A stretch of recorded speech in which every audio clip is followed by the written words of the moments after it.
No dia 8 de maio de 1945, a Alemanha assinou a sua rendição incondicional. Milhões de soldados ficaram prisioneiros. As cidades ainda ardiam. E no meio desse caos, algo extraordinário aconteceu. Alguns dos homens mais procurados do planeta simplesmente desapareceram. Nos anos que se seguiram, caçadores de nazistas rastrearam selvas sul-americanas, bairros de Damasco, becos de Roma, fazendas no Mato Grosso. Encontraram alguns, muitos outros nunca.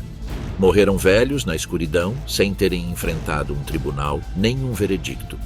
Alguns morreram talvez com novos nomes, novas religiões, novas famílias que jamais souberam quem era realmente o homem que dormia ao seu lado.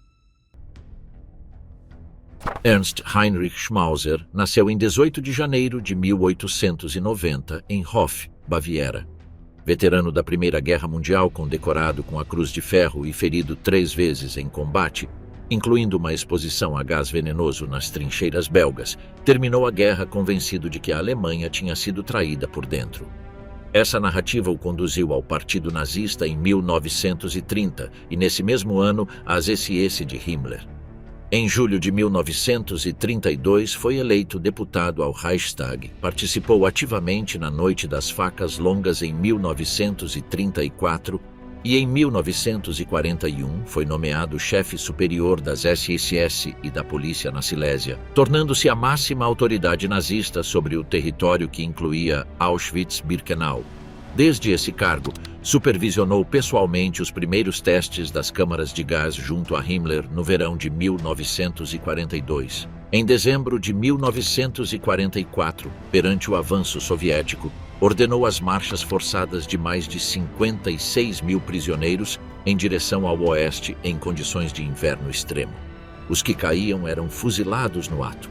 Em 20 de janeiro de 1945, ordenou o assassinato dos prisioneiros restantes e a destruição de evidências da Operação Reinhardt. 7 dias depois, o Exército Vermelho libertou Auschwitz. Em 10 de fevereiro de 1945, ignorando advertências de que os soviéticos tinham cortado a estrada, Schmauser continuou conduzindo em direção ao fronte. Ninguém voltou a vê-lo. Seu nome não aparece nos registros de prisioneiros soviéticos nem nos arquivos do NKVD, que catalogava meticulosamente os capturados de alto escalão. Seu corpo nunca foi encontrado e sua morte nunca foi oficialmente confirmada. O homem que supervisionou a evacuação mortal de Auschwitz desapareceu na mesma névoa invernal que ele mesmo tinha criado. Eduard Deisenhofer nasceu em 27 de junho de 1909 em Freising, Baviera. Obteve um doutorado em economia política antes de se incorporar às SS em 1930, servindo na Leibstandarte Adolf Hitler, no campo de Dachau e nos Totenkopfverbände, que administravam os campos de concentração. Com o início da guerra, foi designado para as unidades que invadiram a Polônia e, posteriormente, combateu na França, nos Países Baixos, no Fronte Oriental e na Normandia, acumulando condecorações em 4 teatros de guerra distintos. Em maio de 1942, durante o brutal cerco de Demiansk nos pântanos congelados do noroeste da Rússia, comandou um grupo de combate que abriu o corredor de escape para 100 mil soldados alemães, cercados pelo Exército Vermelho, ação pela qual recebeu a Cruz de Cavaleiro da Cruz de Ferro. Nos meses seguintes, participou na libertação do bolso de Kamenets-Podolsk, na Ucrânia, e na fracassada contenção do avanço britânico na Normandia durante a Operação Epsom. No final de agosto de 1944, assumiu o comando da 17ª SS Panzergrenadier Division Götz von Berlichingen, uma unidade exausta em plena retirada. Nos últimos dias de janeiro de 1945, enquanto se dirigia de automóvel ao seu novo posto de comando perto de Answald, na Pomerânia, seu veículo foi atacado por uma aeronave soviética. Ele, seu motorista e seu assistente foram reportados como desaparecidos em ação. Seus corpos jamais foram recuperados. Um oficial proeminente das Waffen-SS, condecorado em 4 frontes de guerra, dissolveu-se no caos dos últimos meses do Reich com a mesma naturalidade com que tinham se dissolvido milhões de suas vítimas antes dele. Lorenz Hackenholt nasceu em 26 de junho de 1914 em Gelsenkirchen. Pedreiro de formação, ingressou no Partido Nazista em 1933 e nas SS em 1934. Após passar pelo campo de Sachsenhausen como mecânico e guarda, foi designado em 1939 para o programa de eutanásia Ação T4, onde operou as câmaras de gás nas 6 instalações do programa e assistiu o médico responsável pelo fornecimento de monóxido de carbono. Quando a Ação T4 foi suspensa em 1941, suas técnicas estavam completamente aperfeiçoadas. Nesse momento, foi transferido para Lublin para colocá-las a serviço de algo maior. Sob as ordens de Odilo Globoknik na Operação Reinhardt, Hackenholt projetou e construiu as primeiras câmaras de gás do campo de extermínio de Belzec, utilizando motores de tanques soviéticos capturados para gerar monóxido de carbono. Em um único mês, entre meados de março e meados de abril de 1942, suas instalações são estimadas como responsáveis pela morte de 50.000 pessoas. Também participou na construção das câmaras de Sobibor e Treblinka. Na entrada das câmaras de Belzec, instalou uma placa que dizia Fundação Hackenholt, decorada com uma estrela de Davi e vasos de gerânios. Após a queda do Reich, Hackenholt desapareceu. Foi visto pela última vez conduzindo um carro de leite roubado em retirada da Itália. Foi declarado legalmente morto em 1954, mas testemunhos posteriores o situaram vivo na Baviera em 1946 sob uma identidade falsa. Uma investigação oficial de 4 anos examinou mais de 90.000 indivíduos sem encontrá-lo. Alguns investigadores relataram ter recebido pressões para abandonar a busca. O que restou no final foi a imagem daquela placa com gerânios às portas da morte e o silêncio absoluto sobre o homem que a tinha pregado. Walter Hinrich nasceu em 2 de janeiro de 1910 em Mysłowice, Alta Silésia. Funcionário municipal desde 1928, incorporou-se ao Partido Nazista e às SS em 1933 e à Gestapo em 1939. Após participar da invasão da Polônia, foi enviado aos Países Baixos, onde em 1941 se tornou o primeiro comandante do campo de trânsito de Amersfoort. Seus prisioneiros o apelidavam de Piscadela Hinrich, por um tique nervoso no olho esquerdo. Embora proibisse os espancamentos quando estava presente, sua ausência frequente deixava o campo nas mãos de um subordinado de brutalidade sistemática. Durante seu mandato, morreram 325 pessoas por execuções, espancamentos, inanição e trabalhos forçados. Em 1943, foi transferido para a Gestapo em Haia como inspetor de campos em território holandês. Em 9 de abril de 1944, participou na execução de 77 prisioneiros de guerra soviéticos, violando abertamente as convenções de Genebra. Em fevereiro de 1945, desapareceu sem deixar rastro. As investigações do pós-guerra se enredaram durante décadas em um problema aparentemente menor, mas decisivo. Os formulários de extradição circulavam com sua data de nascimento incorreta e seu nome mal transliterado, tornando impossível qualquer notificação formal. Em 2022, uma investigação conjunta de historiadores e jornalistas revelou que sua transferência para Haia em 1943 encobria, na verdade, uma missão secreta para o Serviço de Segurança do Partido Nazista. Essa revelação explicou o que os arquivos não podiam. Um homem que tinha aprendido profissionalmente a construir identidades falsas e a fazer desaparecer pessoas sabia melhor que ninguém como se fazer desaparecer a si mesmo. Hans Kammler nasceu em 26 de agosto de 1901 em Stettin. Engenheiro civil com doutorado, ingressou no Partido Nazista em 1932 e nas STOS em 1933. Durante a guerra, subiu rapidamente como administrador de projetos de construção em escala massiva. Em 1942, foi designado responsável pelo projeto das instalações de extermínio dos campos de concentração, calculando a capacidade dos crematórios de Auschwitz-Birkenau. Após o levante do gueto de Varsóvia, em 1943, supervisionou sua demolição sistemática tijolo por tijolo usando mão de obra escrava. Depois dirigiu a produção subterrânea dos mísseis V-2 no complexo Mittelwerk, onde mais de 20.000 prisioneiros morreram em condições que os próprios relatórios alemães documentavam sem qualquer qualificativo moral.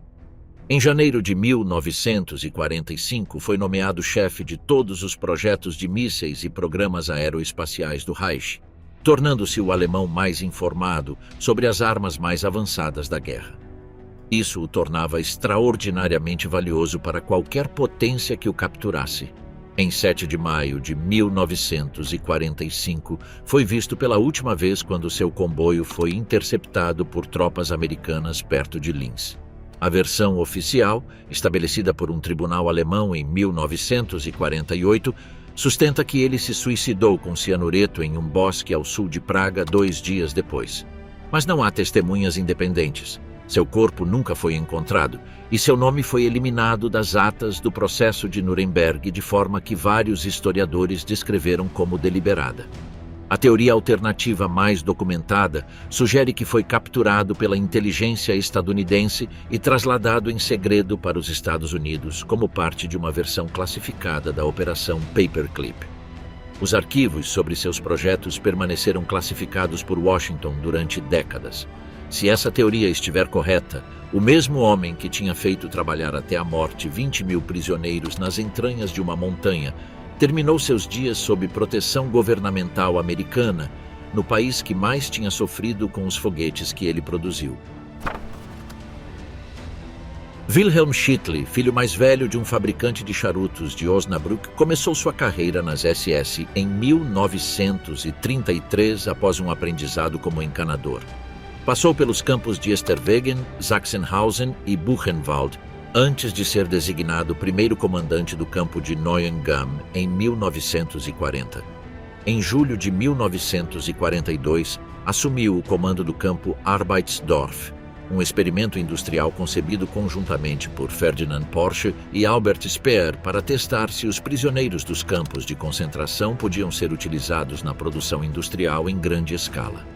O campo, instalado perto de Wolfsburg para servir à fábrica da Volkswagen, abriu em abril de 1942 com 800 prisioneiros e foi fechado em novembro daquele ano, quando o Ministério do Armamento rejeitou os planos para uma fundição de alumínio. Após o fechamento de Arbeidsdorf, Schittli comandou o campo judeu no campo de treinamento das SS próximo a Dębica, no sul da Polônia, até setembro de 1943 e foi posteriormente transferido como chefe superior das SS e da polícia para a Holanda e Renânia. Sua trajetória está meticulosamente documentada nos registros do sistema concentracionário. Aparece com nome, patente, cargo e data em cada destino. O 31 de março de 1945 desapareceu. Não há relatório de morte, não há testemunho de captura. Não há registro nos arquivos de prisioneiros de guerra aliados. Diferente de outros casos neste relato, seu desaparecimento não gerou teorias, não produziu avistamentos, não deixou nenhum rastro que permitisse especular. Seu expediente no Bundesarchiv termina nessa data como se a folha simplesmente tivesse sido arrancada. É, de certo modo, o desaparecimento mais perfeito de todos. Sem drama, sem fuga, sem nome novo. Apenas o silêncio que segue a uma data. Martin Bormann nasceu em 17 de junho de 1900 em Halberstadt, na região da Saxônia-Anhalt, filho de um suboficial do exército. Depois de servir brevemente na Primeira Guerra Mundial e passar um curto período na prisão por participar no assassinato de um homem a quem acusavam de traição política, ingressou no Partido Nacional Socialista em 1927. Tinha uma habilidade extraordinária para a administração burocrática e para desaparecer atrás dos grandes egos que o rodeavam, deixando que outros brilhassem enquanto ele acumulava poder real. Em 1941 foi nomeado chefe da chancelaria do partido e em 1943 secretário pessoal de Adolf Hitler, o cargo que o colocou no epicentro do poder nazista. Dessa posição, Bormann controlava o acesso ao Führer. Quem podia vê-lo? Quais relatórios chegavam à sua mesa? Quais decisões passavam pelo seu filtro? Era o guardião da Câmara Interior do Reich, o homem invisível que movia os fios por trás do trono. Foi um promotor ativo da perseguição das igrejas cristãs e um defensor implacável dos maus tratos a judeus e eslavos nos territórios ocupados. Seu poder cresceu exatamente na proporção em que a saúde mental de Hitler se deteriorava. Na noite de 30 de abril para 1º de maio de 1945, com o Exército Vermelho a apenas algumas centenas de metros do Führerbunker sob a chancelaria do Reich em Berlim, Hitler se suicidou. Bormann tentou escapar da cidade junto com outros membros do regime. Segundo alguns relatos, foi visto pela última vez em 2 de maio de 1945, perto da ponte Weidendammer, no distrito de Mitte, durante uma tentativa de fuga que resultou fracassada. As décadas seguintes converteram a figura de Bormann em um dos maiores mistérios do pós-guerra.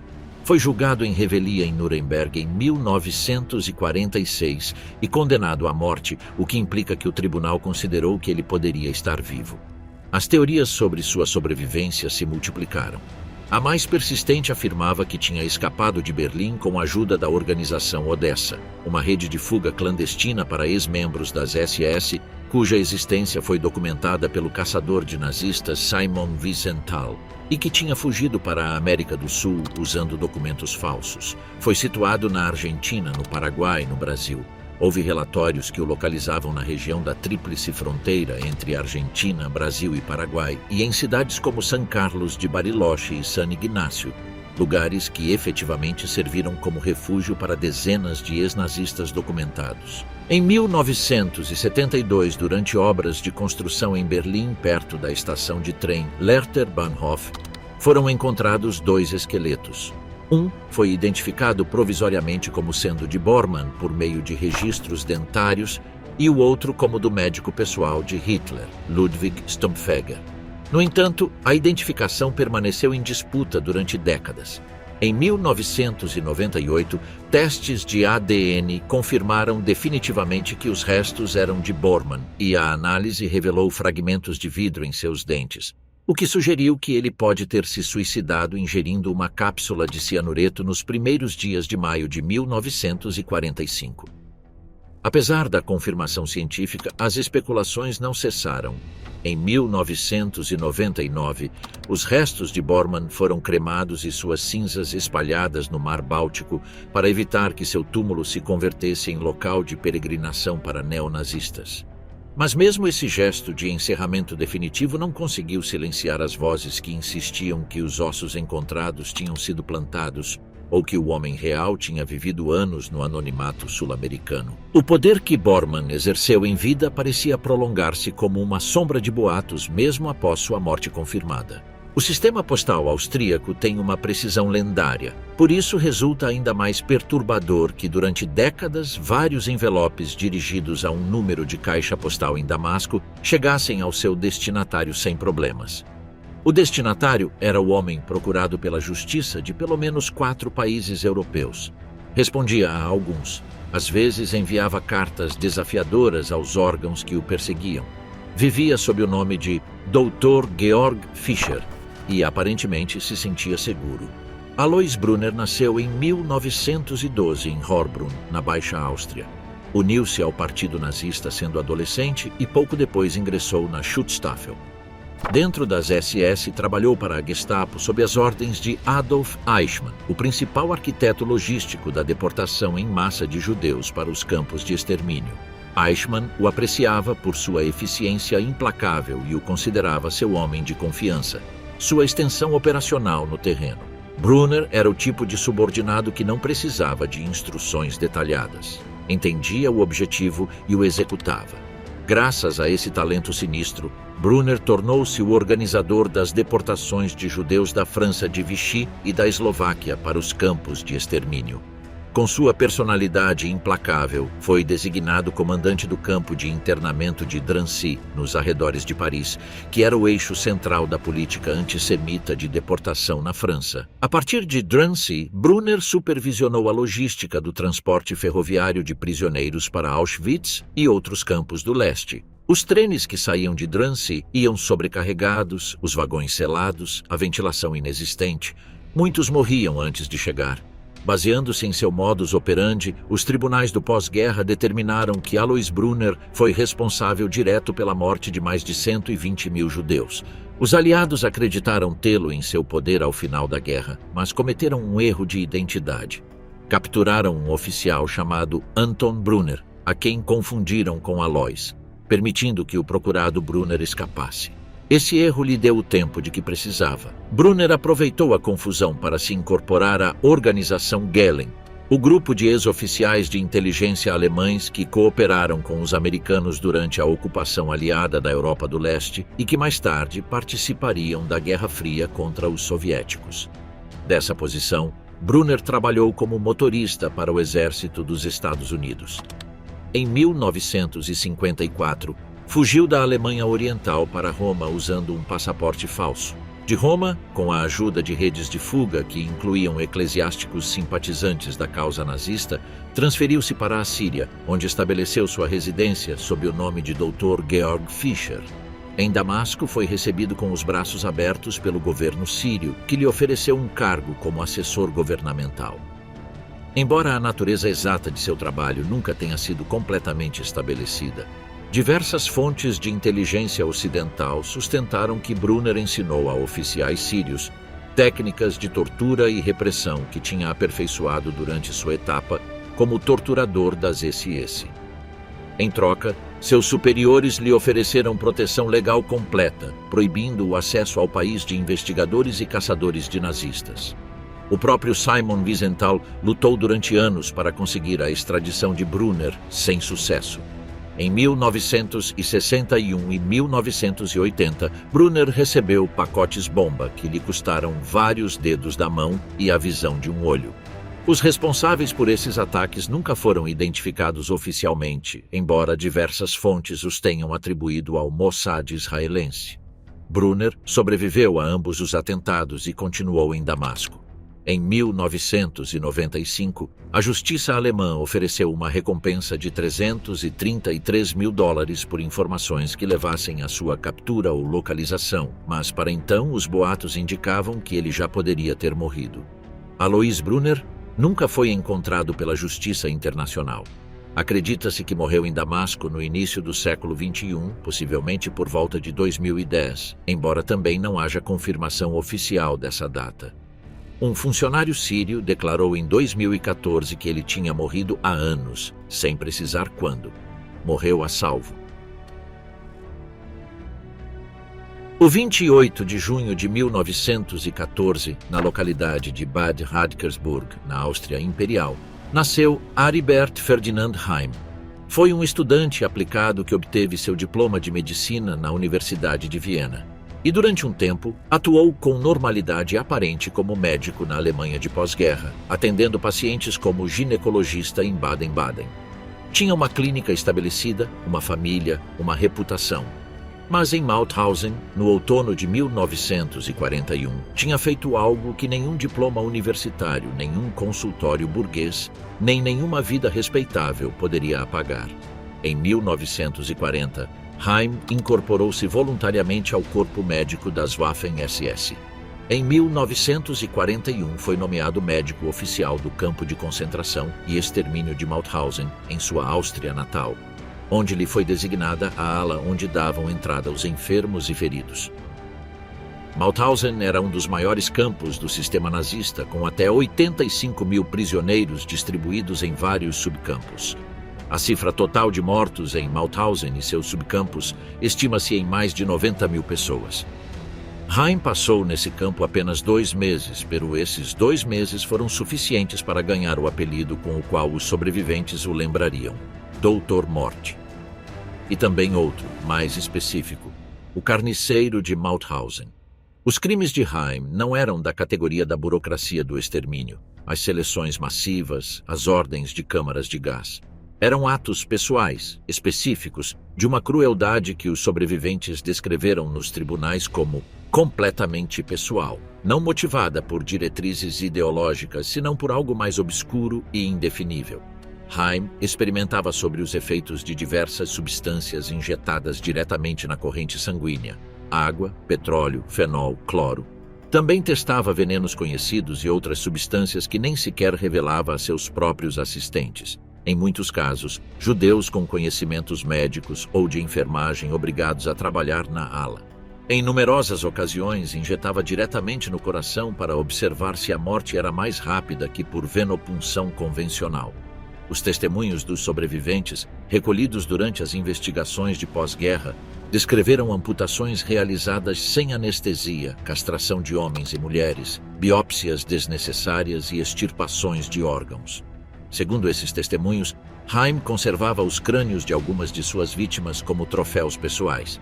Rumorou-se que seus próprios superiores pediram seu relevo no começo de 1942, o que explicaria sua transferência para a 6ª Divisão de Montanha das SS Nord, no norte da Finlândia, onde prestou serviços como médico dos próprios soldados das SS. Ao final da guerra, em 1945, as forças aliadas o capturaram junto com seu batalhão. Como não suspeitavam que era o infame Dr. Morte, foi tratado como um soldado comum, internado em um campo de prisioneiros de guerra e posteriormente autorizado a exercer como ginecologista na cidade alemã de Backnang. Viveu na Alemanha durante anos com total liberdade, sustentando sua vida com os rendimentos de um edifício de apartamentos que possuía em Berlim. Em 1962, quando as investigações sobre crimes de guerra começaram a se aproximar de seu nome, a partir dos testemunhos de sobreviventes de Mauthausen, Haim fugiu. Desapareceu sob circunstâncias que nunca foram completamente esclarecidas, e há indícios de que recebeu ajuda para escapar, possivelmente de pessoas dentro do próprio sistema judicial ou policial alemão. Seus filhos declararam décadas depois que manteve correspondência muito esporádica com sua família através de intermediários, e que tinha se transferido primeiro para a Espanha, depois para a França e finalmente para o Marrocos antes de se estabelecer no Cairo. No Egito, Aribert Haim adotou o nome de Tarek Hussein Farid. Converteu-se ao Islã em 1980 e frequentava diariamente a mesquita de Al-Azhar, a instituição islâmica mais antiga e venerada do mundo. Seus vizinhos no hotel do bairro Garden City do Cairo, onde vivia, o lembram como um homem alto, atlético inclusive na velhice, que caminhava 15 quilômetros diários pelas ruas da cidade, que dava bombons aos filhos do proprietário do hotel, que falava inglês, francês e árabe com fluência. Tio Tarek, chamavam-no. Nunca se deixava fotografar. Em 2009, o jornal The New York Times e a rede de televisão alemã ZDF revelaram ao mundo o que uma mala empoeirada guardada no hotel do Cairo continha. O passaporte, documentos de residência, fichas bancárias, cartas pessoais e expedientes médicos de Aribert Haim, sob o nome de Tarek Hussein Farid, com sua data de nascimento de 28 de junho de 1914 e seu lugar de nascimento em Radkersburg, Áustria. Um certificado de óbito obtido das autoridades egípcias confirmou que morreu em 10 de agosto de 1992 de câncer de reto, aos 78 anos. Nunca foi julgado. Nunca enfrentou nenhum sobrevivente diante de um tribunal. Morreu na escuridão que ele mesmo escolheu, com um nome emprestado e uma fé adotada. O caçador de nazistas Efraim Zuroff, diretor do escritório do Centro Simon Wiesenthal em Jerusalém, assinalou que os membros da família de Haim tinham mentido durante anos sobre não saber seu paradeiro e exigiu que o Estado alemão investigasse os que tinham ajudado a protegê-lo durante décadas. Josef Mengele nasceu em 16 de março de 1911 em Günzburg, Baviera, no seio de uma família de industriais fabricantes de maquinário agrícola. Desde jovem mostrou aptidão acadêmica e ambição intelectual. Estudou filosofia em Munique e depois medicina em Frankfurt, onde também completou um doutorado em antropologia física. Enquanto trabalhava no Instituto de Genética Hereditária de Frankfurt, descobriu sua verdadeira obsessão, a genética humana. Em 1937, já com Hitler consolidado no poder, ingressou no Partido Nazista. Ao ano seguinte, obteve seu diploma de medicina e incorporou-se ao serviço médico das Waffen-SS. Com o início da guerra, Mengele combateu vários meses no fronte oriental como médico das SS, recebendo várias condecorações até que foi ferido em combate e declarado não apto para o fronte. Com uma reputação intacta dentro do aparato das SS e sem possibilidade de combater, foi designado para o lugar onde suas obsessões encontrariam campo ilimitado de ação. Auschwitz-Birkenau. Chegou ao campo em 30 de maio de 1943. Em menos de 2 anos, converteu-se na figura mais temida desse território já saturado de terror. Mengele era o médico das seleções na plataforma de chegada. O homem elegantemente uniformado que, com um simples gesto de sua fusta para a direita ou para a esquerda, decidia quem ia para trabalhos forçados e quem marchava diretamente para as câmaras de gás. Mas sua verdadeira atividade era a experimentação. No bloco 10 de Auschwitz I e no Lager de Birkenau, Mengele submeteu suas vítimas a experimentos que seus próprios contemporâneos médicos teriam desqualificado por desumanos e inúteis. Testou o efeito de diversas toxinas no organismo humano, amputou membros para testar enxertos, lacerava corpos para inserir vidro e infectar feridas deliberadamente, injetava nafta, clorofórmio, fenóis e inseticidas nas veias de suas vítimas, estudava a resistência à dor e realizava esterilizações e castrações massivas em homens e mulheres. Sua obsessão principal eram os gêmeos. Buscava-os nas plataformas de chegada, separava-os de suas famílias, submetia-os a décadas de experimentos comparativos e finalmente os executava para realizar autópsias simultâneas. Calcula-se que experimentou sobre mais de 1.500 pares de gêmeos. Menos de 200 sobreviveram.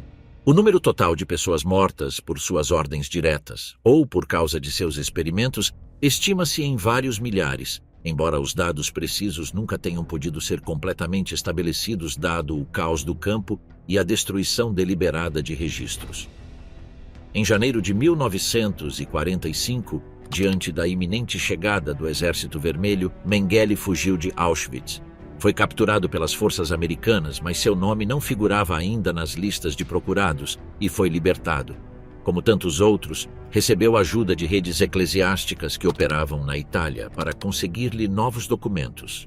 Em 1949, com o nome de Helmut Gregor, embarcou de Gênova para Buenos Aires. Na Argentina, viveu com relativa comodidade dentro da comunidade de exilados nazistas da capital. Tinha 2 consultórios ginecológicos onde praticava abortos clandestinos e, posteriormente, estabeleceu 2 laboratórios farmacêuticos. Alguns testemunhos sustentam que, durante esses anos, reuniu-se em várias ocasiões com o presidente Juan Domingo Perón na residência presidencial de Olivos. Em 1951, com temerária confiança, regressou brevemente a Günzburg para visitar sua família e solicitar a revalidação de seu diploma médico. Mas logo foi reconhecido por um sobrevivente de Auschwitz. Demorou mais de 8 anos para que esse testemunho chegasse oficialmente à promotoria de Friburgo, que em 1959 enviou uma solicitação de extradição à Argentina. Para então, Mengele já tinha revertido para seu nome real e tinha se casado com a viúva de seu irmão em Olivos. Mas a solicitação de extradição, embora finalmente rejeitada pela justiça argentina após 9 meses de deliberação, alertou-o. Vendeu suas ações nos laboratórios, abandonou sua esposa e fugiu para o Paraguai, onde viveu durante 2 anos. Dali escapou para o Brasil sob o nome de Peter Hochbichler, que posteriormente mudou para o de Wolfgang Gerhardt, um austríaco simpatizante nazista que lhe cedeu seus documentos antes de viajar para a Europa. No Brasil, Mengele administrou uma plantação de café no interior do estado de São Paulo, construiu uma alta torre de vigilância na entrada da propriedade. Após o julgamento e a execução de Adolf Eichmann em Jerusalém em 1962, viveu aterrorizado de que o Mossad aparecesse a qualquer momento. Conta-se que dormia com uma velha pistola Mauser sob o travesseiro. Uma recompensa de mais de $3 milhões tinha sido oferecida por sua captura. Em seus últimos anos, sua saúde deteriorou-se precipitadamente. Sofreu um derrame cerebral, uma infecção crônica de ouvido que lhe causava vertigem, hipertensão arterial e reumatismo. Em 7 de fevereiro de 1979, enquanto nadava na praia de Bertioga, no litoral paulista, sofreu um novo derrame cerebral. A morte foi, segundo as testemunhas, quase instantânea. 2 anos antes, seu filho Rolf o tinha visitado para pedir-lhe explicações sobre sua participação nos campos de concentração. Mengele respondeu que apenas tinha obedecido ordens e que não tinha inventado Auschwitz. Nos olhos do homem que tinha sido o ângelo da morte, não havia nem culpa nem arrependimento. Seus restos foram descobertos em 1985 no cemitério de Embu das Artes, perto de São Paulo, onde tinha sido enterrado sob o nome de Wolfgang Gerhard. As provas forenses e as análises de ADN realizadas em 1992 confirmaram definitivamente sua identidade. Tinha morrido livre, sob um nome falso, em um continente ao qual chegou com um passaporte falsificado. A justiça nunca o alcançou em vida. Há um detalhe que os investigadores repetem com certa ironia sombria. O chefe da Gestapo, o homem que converteu a vigilância e a perseguição em uma arte institucional, o que mais pessoas tinha mandado torturar para obter informação, foi precisamente o nazista de alto escalão mais difícil de localizar depois da guerra, como se tivesse aplicado à sua própria sobrevivência os métodos que tinha aperfeiçoado para caçar suas vítimas. Heinrich Müller nasceu em 28 de abril de 1900 em Munique, no então Reino da Baviera. Serviu como piloto na Primeira Guerra Mundial e, ao terminar o conflito, incorporou-se à polícia de Munique em 1919. Sua reputação como investigador especializado em atividades comunistas chamou a atenção de Heinrich Himmler e de Reinhard Heydrich, o arquiteto do aparato de segurança del Reich. Em 1934, Müller incorporou-se às SS e escalou rapidamente no sistema policial do novo regime.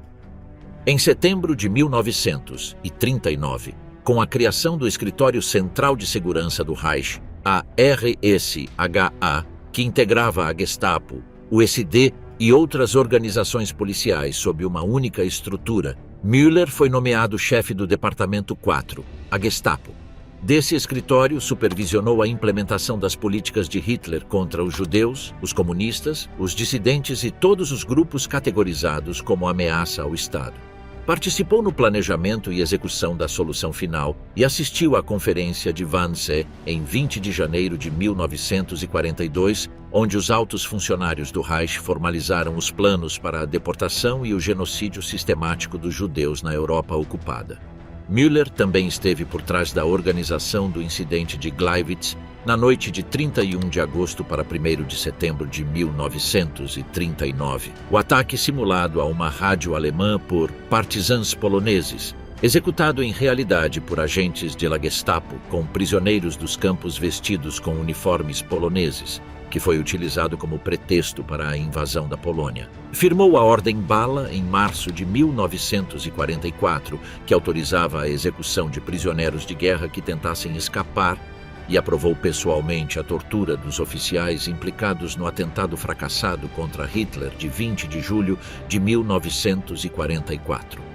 Nos últimos dias de abril de 1945, Müller estava entre os últimos leais a Hitler que permaneciam no Führerbunker, enquanto o Exército Vermelho reduzia o perímetro de Berlim a quarteirão por quarteirão.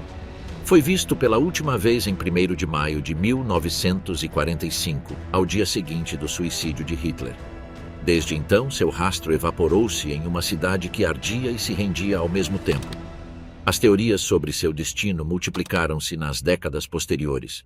O investigador alemão Johannes Tuchel, diretor do Memorial da Resistência Alemã de Berlim, apresentou em 2013 documentos que indicavam que Müller tinha morrido em Berlim nos últimos dias da guerra e tinha sido enterrado em agosto de 1945 no jardim do quartel-general da Luftwaffe, para ser transferido posteriormente ao cemitério judeu de Grosse Hamburger Straße, onde seus restos teriam ficado misturados com milhares de outras vítimas. Tuchel afirmou que os documentos tornavam o caso incontrovertível. Efraim Zuroff, do centro Simon Wiesenthal, respondeu que apenas uma prova de ADN poderia confirmar esse achado. Outra teoria, baseada em relatórios de inteligência soviética e testemunhos de prisioneiros, sustentava que Müller tinha sido capturado pelas forças do NKVD e levado para Moscou, onde teria morrido em 1952 trabalhando como assessor do serviço secreto soviético. Há indícios documentais fragmentários em apoio desta versão, mas não evidência concludente. Uma terceira linha especulativa, mais circunstanciada, sugeria que foi recrutado pela inteligência americana e trabalhou para a CIA durante a Guerra Fria. Em 1988, o autor Gregory Douglas publicou o que apresentou como um expediente de 427 páginas do Corpo de Contra-Inteligência do Exército Estadunidense, alegando que Mueller tinha sobrevivido e colaborado com os americanos. No entanto, os arquivos desclassificados da CIA, publicados pelo Interagency Working Group em 2001, foram explícitos. A agência não teve contato com Mueller em nenhum momento depois da guerra e desconheceu sempre seu paradeiro. Nos anos 90, surgiu também a versão de que tinha fugido para a Argentina, onde teria sido capturado por um comando do exército checoslovaco e executado em segredo. Wiesenthal mesmo apoiou essa teoria. A ausência de certeza sobre o destino do máximo dirigente da Gestapo, o homem que organizou a perseguição de milhões de pessoas, é talvez o símbolo mais perturbador do fracasso parcial da justiça de pós-guerra. O chefe da máquina de vigilância mais temida do século XX esfumou-se sem que nenhuma outra máquina pudesse encontrá-lo. Em maio de 1984, em Santiago do Chile, milhares de pessoas assistiram ao funeral de um homem chamado Walter Rauff. Entre os assistentes, havia centenas de ex-nazistas que levavam décadas vivendo na América do Sul. O caixão foi coberto com flores. Pronunciaram-se discursos. Não houve prantos de luto, senão o tipo de solenidade que acompanha os que se despedem de um homem ao qual consideravam um dos seus. Walter Rauff, a grafia oficial de seu nome, nasceu em 19 de junho de 1906 em Köthen, na região de Anhalt. A diferença de muitos dos homens mencionados neste relato, Rauff começou sua carreira na Kriegsmarine, a armada alemã, onde serviu desde 1924 como cadete, ascendendo eventualmente à patente de Korvettenkapitän. Era amigo pessoal de Reinhard Heydrich, que também tinha servido na armada antes de ser expulso por um escândalo de honra em 1931. Quando Heydrich foi recrutado por Himmler para encabeçar o sistema de contra-inteligência das SS, Rauff uniu-se a ele em 1938, após renunciar à armada. Rauff foi nomeado chefe do Departamento Técnico, Referat 2D, do Escritório Central de Segurança do Reich, onde supervisionou o projeto, a produção e o destacamento das caminhonetes de gás, as Gaswagen, veículos camuflados como caminhões de entrega em cujo habitáculo fechado os gases do tubo de escapamento se bombeavam diretamente sobre os prisioneiros encerrados em seu interior. Os relatórios de seu subordinado August Becker, que inspecionava as operações no terreno na União Soviética, descreviam os ajustes técnicos que Rauff ordenava: melhorar as vedações, acelerar os ciclos para reduzir o sofrimento visível das vítimas, não por compaixão, senão por eficiência operacional, e camuflar os veículos para ocultar as operações à população local. Estima-se que as caminhonetes de gás, sob responsabilidade direta de Rauff, foram responsáveis por mais de 100.000 mortes. Rauff foi capturado pelas forças aliadas em 30 de abril de 1945, mas escapou do campo de detenção de Rimini em dezembro de 1946, com a ajuda do bispo pró-nazista Alois Rudal, figura vaticana que organizou sistematicamente a fuga de ex-SS para a América Latina através de organizações humanitárias como a Cruz Vermelha. Rauff ocultou-se em Roma durante quase 2 anos, organizando sua transferência. Em 1948, foi recrutado brevemente pelo chefe do Estado-Maior sírio, Husni al-Zaim, como assessor de inteligência. Simultaneamente, segundo documentos do MI6 desclassificados em 2005, trabalhou para os serviços de inteligência do Reino Unido. Após um golpe de Estado na Síria, foi deportado para o Líbano e dali regressou a Roma. Nesse mesmo ano, transferiu-se para a América do Sul. Na Argentina, Uruguai e Equador passou os anos seguintes antes de estabelecer-se definitivamente no Chile, onde trabalhou como gerente de uma fábrica de conservas de centola em Punta Arenas, na Patagônia chilena, o extremo mais austral do continente americano. Era um lugar onde a névoa era constante, os ventos do Estreito de Magalhães podiam derrubar um homem e o inverno durava meses. Um lugar onde o anonimato era fácil de manter. Em 1962, a República Federal Alemã tentou a extradição de Rauff. O Chile rejeitou-a sob o argumento de que, segundo os estatutos legais chilenos, Os crimes pelos quais era procurado tinham prescrito. Esse mesmo ano, Israel capturou Adolf Eichmann em Buenos Aires e levou-o a julgamento em Jerusalém. O Mossad, que tinha documentado o paradeiro de Ralph, considerou operações contra ele, mas decidiu concentrar seus recursos em outros objetivos. Ralph continuou vivendo no Chile durante o governo socialista de Salvador Allende e mais tarde sob a ditadura do general Augusto Pinochet. Segundo investigações jornalísticas documentadas pelo escritor Philip Sands em seu livro sobre Ralph Pinochet, o ex-oficial das SS pode ter trabalhado como assessor da DINA, o temido serviço de inteligência de Pinochet, ensinando técnicas de interrogatório e repressão. Não foi possível estabelecer isto definitivamente por documentação disponível. Walter Ralph morreu em 14 de maio de 1984 em Santiago do Chile, de um ataque do coração, aos 77 anos. Era o nazista mais procurado que ficava com vida nesse momento, segundo as estimações do Centro Simon Wiesenthal. Morreu em sua cama, sem prestar contas diante de nenhum tribunal. Adolf Eichmann foi capturado pelo Mossad em Buenos Aires em 11 de maio de 1960, julgado em Jerusalém e executado em 31 de maio de 1962. Seu julgamento, que Hannah Arendt cobriu para a The New Yorker e converteu no livro Eichmann em Jerusalém, foi transmitido por rádio em dezenas de países, mas Eichmann não atuou sozinho. Foi parte de uma rede de oficiais especializados em logística do extermínio, e vários de seus colaboradores diretos desapareceram com igual eficiência que seu chefe, embora com muito menor celebridade. Um deles foi Rolf Günther, irmão de Heinz Günther e subdiretor do escritório 4B4 da Gestapo, a seção especificamente encarregada dos assuntos judeus. Rolf Günther era o segundo no comando de Eichmann e um dos principais coordenadores dos transportes em direção aos campos de extermínio. Desapareceu nos últimos dias da guerra na Europa Central. A diferença de seu superior nunca foi capturado. As autoridades do pós-guerra emitiram ordens de busca que não produziram resultados.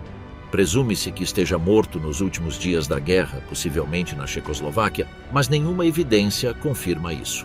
Franz Novak, o chefe de transportes que coordenava a logística ferroviária das deportações em massa sob as ordens diretas de Eichmann, sobreviveu à guerra e regressou à Áustria sob identidade falsa, onde trabalhou como impressor. Foi localizado em 1961 e submetido a 4 processos judiciais sucessivos entre 1964 e 1966, todos os quais terminaram em absolvição por razões técnicas. Apenas em 1969 foi finalmente condenado a 8 anos de prisão, dos quais cumpriu a metade. Seu caso ilustra uma realidade perturbadora. A maioria dos colaboradores diretos de Eichmann não desapareceram porque fugiram para o estrangeiro, senão porque ficaram na Europa sob nomes falsos ou com identidades apenas modificadas. E o sistema judicial do pós-guerra foi, durante muito tempo, excessivamente lento e complacente em persegui-los.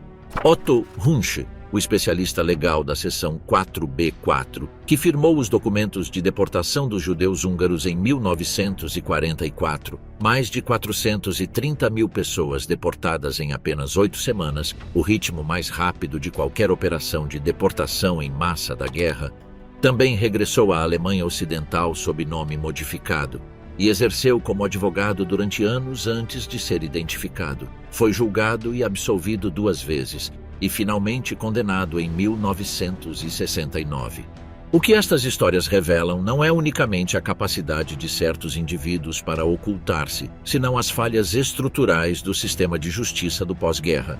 A prioridade que os governos ocidentais deram à estabilidade política e ao rearmamento durante a Guerra Fria sobre a perseguição de criminosos de guerra, a reintegração acelerada de ex-nazistas nas instituições do Estado alemão ocidental e a incapacidade, às vezes deliberada, de compartilhar inteligência entre potências que estavam demasiado ocupadas vigiando-se mutuamente.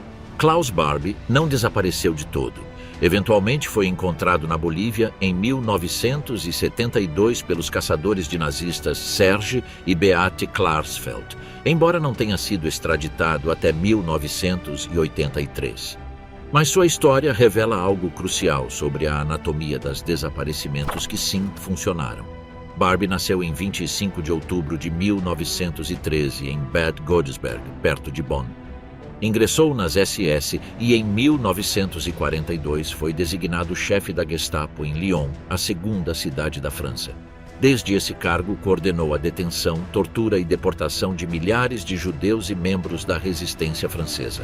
Suas vítimas mais conhecidas incluem Jean Moulin, o herói máximo da resistência interior francesa, capturado em junho de 1943 e torturado pessoalmente por Barbie até morrer, e as 44 crianças judias do lar de Isieux, no departamento de Ain, que foram presas em 6 de abril de 1944 por ordem direta de Barbie e enviadas a Auschwitz, onde morreram todas.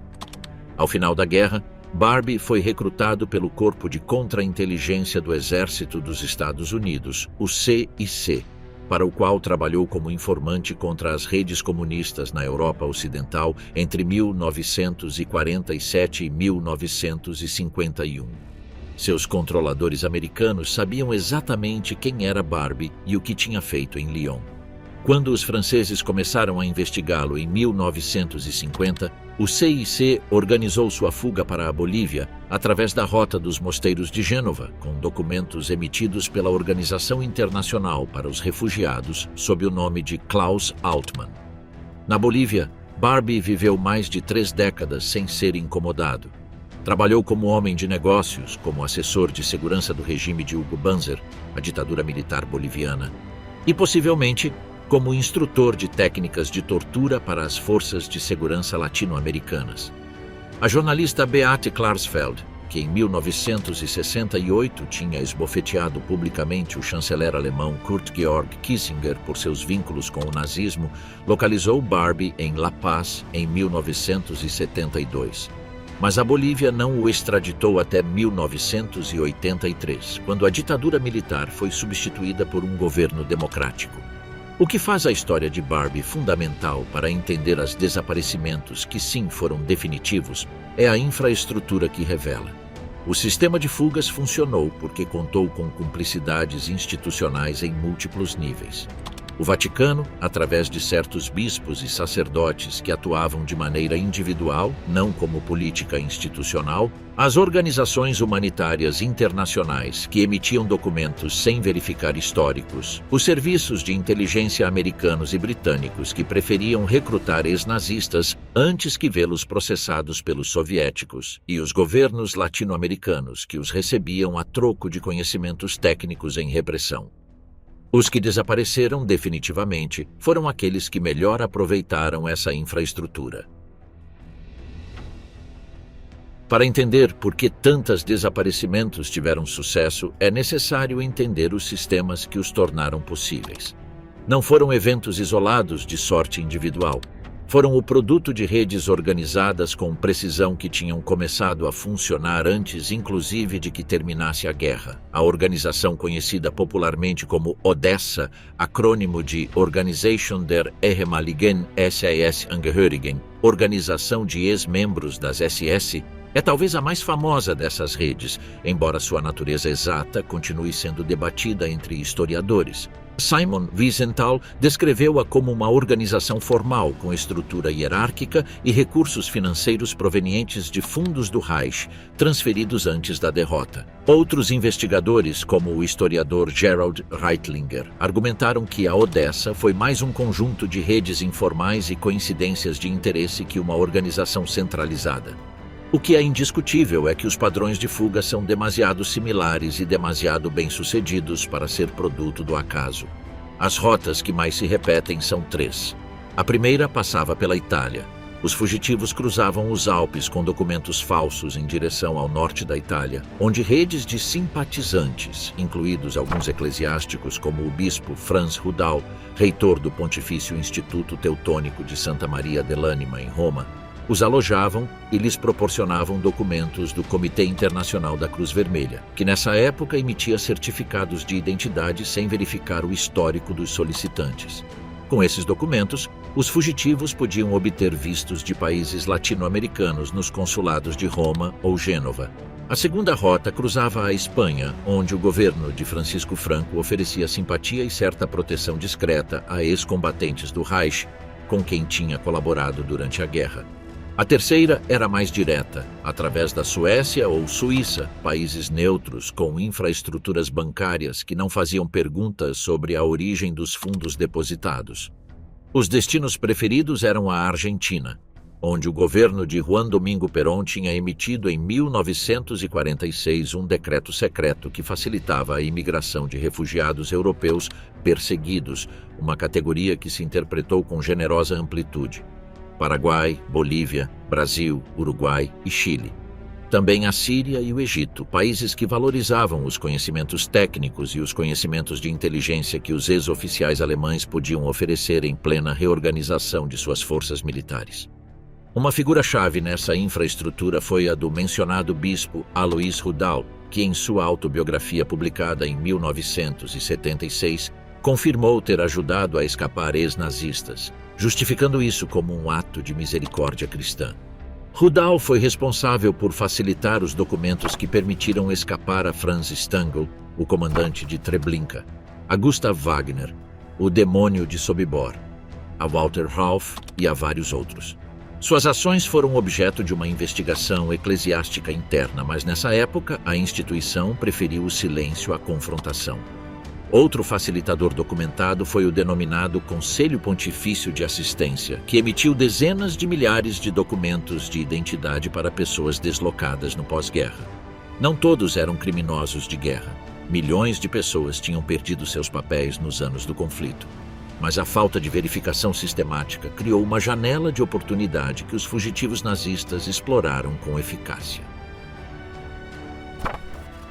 Richard Baer foi o último comandante de Auschwitz I, o campo original antes da libertação soviética em janeiro de 1945. Nasceu em 9 de setembro de 1911 em Floss, na Baviera.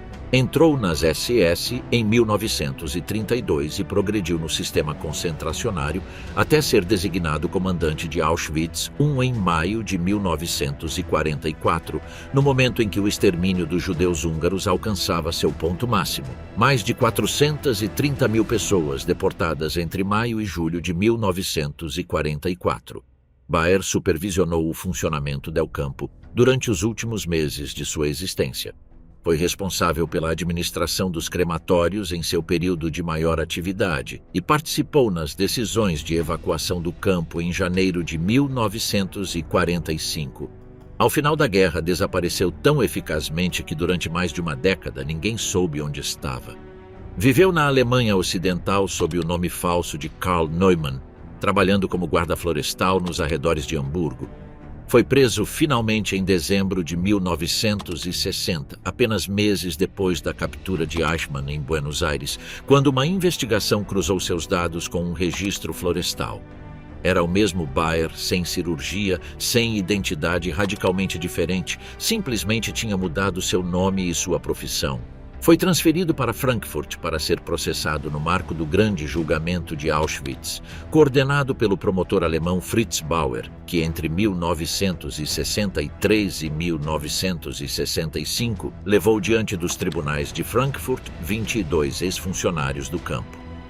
Mas Baer morreu antes que o julgamento começasse. Faleceu em prisão preventiva em 17 de junho de 1963 de um ataque do coração, aos 51 anos. Seus advogados defensores afirmaram que tinha sido envenenado. As autoridades determinaram que foi uma morte natural. O homem que tinha comandado Auschwitz em seus últimos meses não chegou a ser julgado. O caso de Baer ilustra um dos padrões mais comuns de sobrevivência entre os ex-nazistas de escalão médio. A permanência na Alemanha ou Áustria com identidades apenas modificadas, confiando em que a burocracia do pós-guerra era demasiado lenta e o interesse político demasiado baixo para encontrá-los. E em muitos casos, durante anos e inclusive décadas, essa confiança estava justificada. Há uma categoria de perpetradores que nem sequer gera o drama da fuga internacional. Homens que simplesmente deixaram de aparecer nos registros, cuja morte nunca foi certificada por nenhuma autoridade independente, e cujos arquivos judiciais ficaram abertos sine die. São os que desapareceram no caos dos últimos dias do Reich da forma mais banal possível, sem passaporte falso, sem rede de fuga, sem nome novo. Apenas silêncio.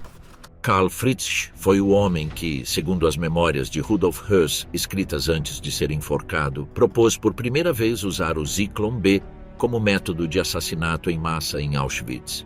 Nasceu em 10 de julho de 1903 em Nasengrube, Boêmia, filho de um instalador de fogões que se movia constantemente em busca de trabalho. Sem educação formal completa, trabalhou em barcos do Danúbio antes de ingressar no Partido Nazista em 1930 e nas SS nesse mesmo ano com o número 7287. Em maio de 1940, foi designado primeiro Schutzhaftlagerführer de Auschwitz, sob as ordens de Höss.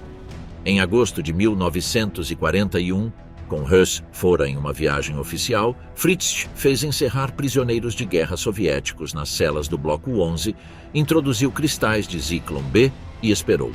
O experimento foi suficientemente efetivo para que Höss, ao regressar, adotasse o método de forma permanente. As câmaras de gás de Auschwitz-Birkenau, responsáveis por mais de 1 milhão de mortes, nasceram dessa iniciativa. Em 1943, uma investigação interna das SS o acusou de corrupção e, como castigo, foi enviado ao fronte de combate. Foi declarado desaparecido em ação em 2 de maio de 1945 durante a Batalha de Berlim. Um oficial do MI6, Charles Arnold Baker, mencionou em suas memórias de 2007 ter detido na Noruega o subcomandante de Auschwitz, um homenzinho que identificou como Fritzsch, mas essa versão nunca foi corroborada oficialmente. Nenhum tribunal o processou jamais. Friedrich Warzok foi o último comandante do campo de concentração de Janowska, nos arredores de Lviv, então Lemberg, desde julho de 1943 até julho de 1944. Nesse campo cuja Orquestra da Morte interpretava o Tango da Morte durante as execuções, Warzok supervisionou a liquidação final dos prisioneiros e a exumação e cremação de milhares de cadáveres para destruir as provas antes da chegada soviética. O próprio Simon Wiesenthal, que sobreviveu a Janowska, relatou que Warzok manteve vivos os últimos 34 prisioneiros judeus precisamente porque os necessitava como álibi para que seus guardas não fossem enviados ao front. Em março de 1945, foi transferido para o campo de Neuengamme, em Hamburgo. Depois desse destino, nada. Os arquivos judiciais do pós-guerra contêm ordens de busca suspensas por impossibilidade de notificação. Existem versões que o situam na Argentina, outras no Egito.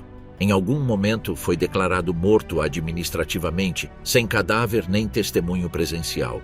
Nunca foi localizado.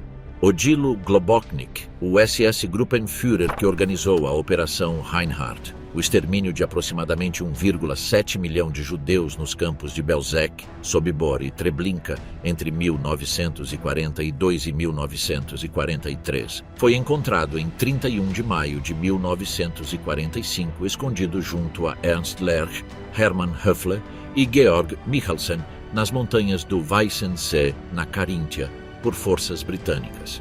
A versão oficial estabelece que ingeriu cianureto imediatamente após ser detido, antes de poder ser interrogado em profundidade. Mas essa versão descansa exclusivamente nos relatórios dos oficiais que o capturaram. Não houve exame médico independente, não foi fotografado morto, e o historiador Joseph Popchechny, autor do estudo mais exaustivo sobre Globoknik, assinalou que a descrição e rapidez com que se fechou o caso resultam incomuns para uma figura de seu escalão. O homem diretamente responsável pelo maior programa de assassinato em massa na história da humanidade até esse momento não deixou cadáver verificado, nem declarou diante de nenhum tribunal. Rolf Günther, o adjunto direto de Adolf Eichmann no Referat 4B4 da Gestapo, nasceu em 8 de janeiro de 1913 em Erfurt.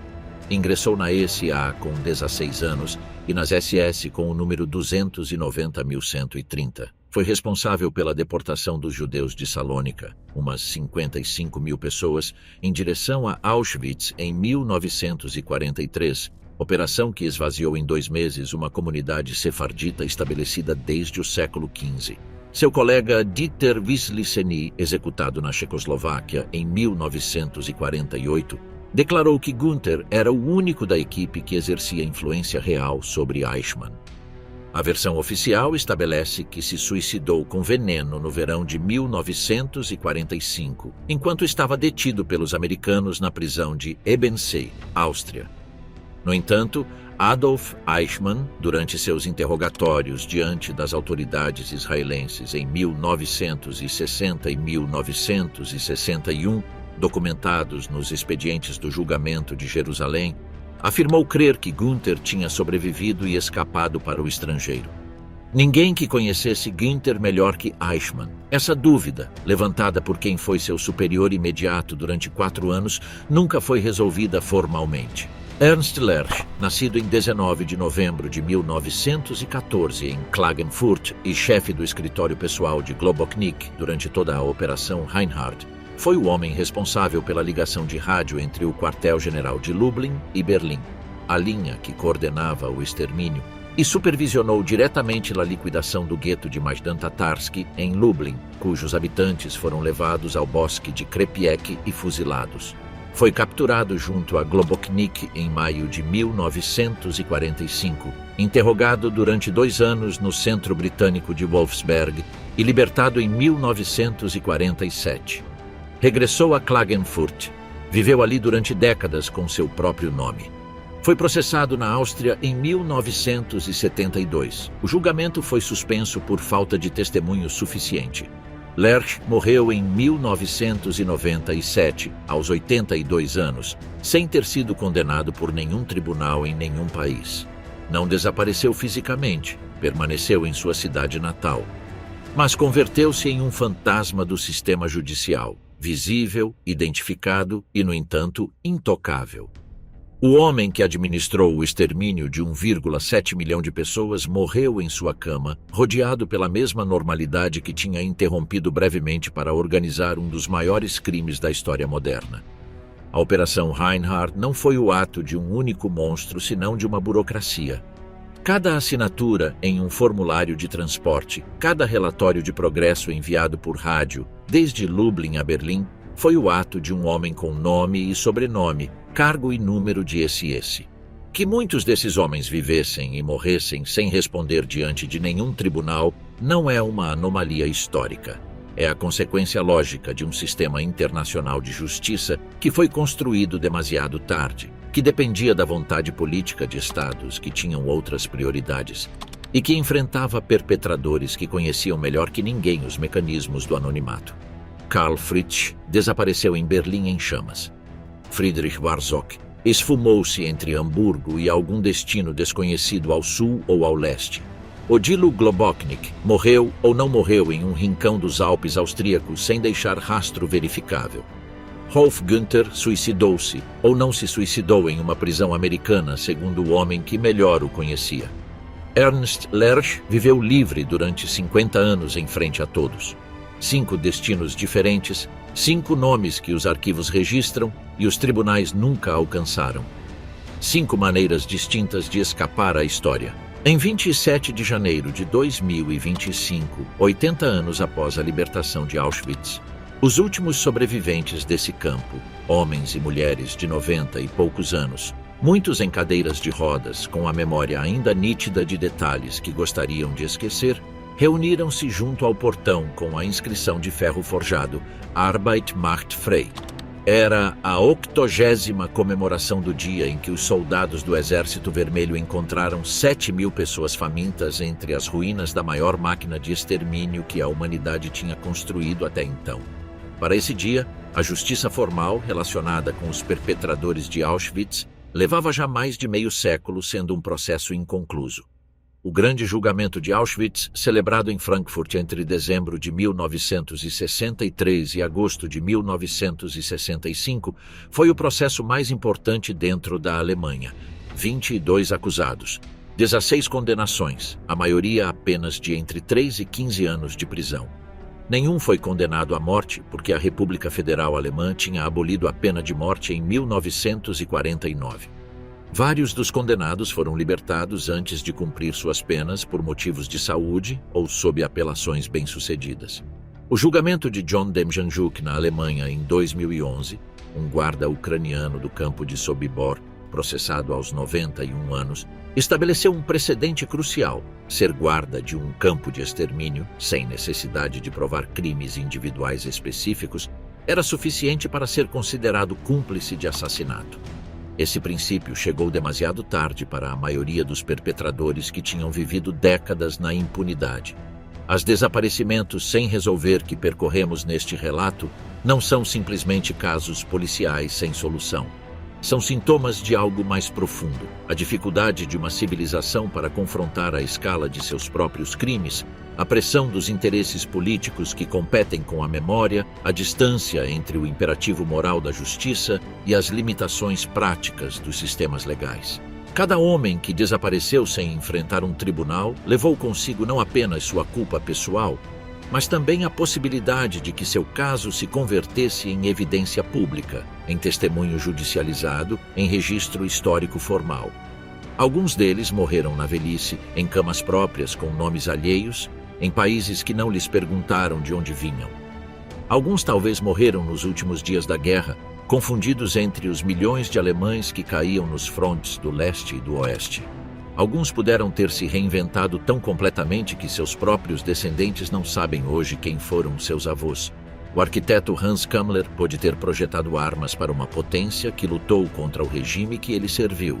O chefe da Gestapo, Heinrich Müller, pôde ter morrido na primeira semana de maio de 1945 em uma Berlim em chamas, enterrado sob os escombros da cidade que ajudou a converter em estado policial. Hermann Höfle, o homem que firmou a contabilidade exata do extermínio de mais de 1 milhão de pessoas, morreu em uma cela vienense em 1962 antes que um juiz pudesse fazer-lhe uma única pergunta. Georg Michalsen regressou a Graz, envelheceu e morreu livre em 1994, depois que 3 investigações sucessivas foram arquivadas por tecnicismos legais. Karl Fritsch, o homem que propôs o Zyklon B, desapareceu nos últimos dias da Batalha de Berlim sem deixar rastro verificável. Friedrich Warzock, o último comandante de Janowska, esfumou-se entre Hamburgo e algum ponto desconhecido ao sul ou ao leste, e nenhum arquivo de nenhum país registrou jamais seu destino final. O que é certo é que a Operação Reinhard, o nome em código do extermínio sistemático de 1,7 milhão de pessoas nos campos de Belzec, Sobibor e Treblinka, não foi o ato de um único monstro, mas o produto de uma burocracia. Cada assinatura em um formulário de transporte, cada inspeção de uma câmara de gás, cada lista de prisioneiros registrada e cada lista de prisioneiros deliberadamente destruída foi o ato de um ser humano com nome e sobrenome, patente e cargo, e na maioria dos casos com família, hobbies e uma vida que seguiu depois da guerra. Os 20 casos recolhidos neste relato são apenas uma fração dos centenas de ex-funcionários nazistas de alto escalão, cujos paradeiros permaneceram sem confirmação até sua morte natural, cuja morte nunca foi verificada, ou cuja responsabilidade nunca foi processada judicialmente. O historiador Raoul Hilberg, autor do monumental estudo A Destruição dos Judeus Europeus, o trabalho acadêmico mais exaustivo sobre a mecânica do Holocausto, calculou que para executar o extermínio de 6 milhões de pessoas foi necessária a participação ativa ou o consentimento passivo de centenas de milhares de funcionários em toda a cadeia burocrática do Reich. Desses centenas de milhares, um número comparativamente pequeno foi processado formalmente. Mas a história não se escreve apenas nos tribunais. Escreve-se também nos arquivos, nos testemunhos dos sobreviventes, nas investigações dos acadêmicos que seguem desenterrando documentos décadas depois de os perpetradores terem morrido. E escreve-se em relatos como este, que os nomeiam por seu nome, que reconstroem o que fizeram, que se recusam a permitir que a confusão, a cumplicidade e o tempo conspirem para devolver-lhes o anonimato que buscaram. Ernst Heinrich Schmauser, Eduard Deisenhofer, Lorenz Hackenholt, Walter Hinrich, Hans Kammler, Wilhelm Schittli, Martin Bormann, Alois Brunner, Aribert Heim, Josef Mengele, Heinrich Müller, Walter Rauf, Richard Baer, Karl Fritsch, Friedrich Warzock, Odilo Globoknik, Rolf Günther, Ernst Lerch, Hermann Höfle, Georg Michelsen, 20 nomes, 20 expedientes sem encerramento. Seus crimes estão documentados. Seus desaparecimentos, na maioria dos casos, seguem sem se resolver. E esse silêncio não é um acidente, é a última vitória que lhes concedeu um mundo demasiado ocupado, demasiado cansado ou demasiado conveniente para encontrá-los.